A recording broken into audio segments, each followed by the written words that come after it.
ජීවිතේ මම තමා බෙස්ට් කියලා හිතන්න හැමෝටම බෑ. ඒකට ආත්ම විශ්වාසයක් තියෙන්න ඕන.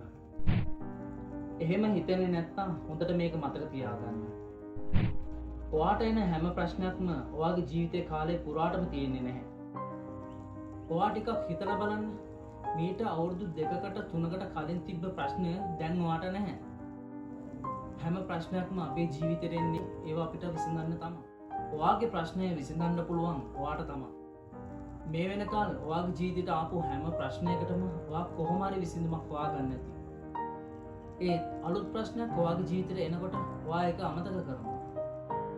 ඒ නිසා තමයි ඔයා කිසිම පව එකක් නැති කෙනෙක් විදියට දුක් වෙන්නේ. ජීවිතේට ඔයාට එන හැම ප්‍රශ්නයක් ගැන හිතලා දුක් වුණාට ඔයාට රුපියලක්වත් ලාභ නැහැ.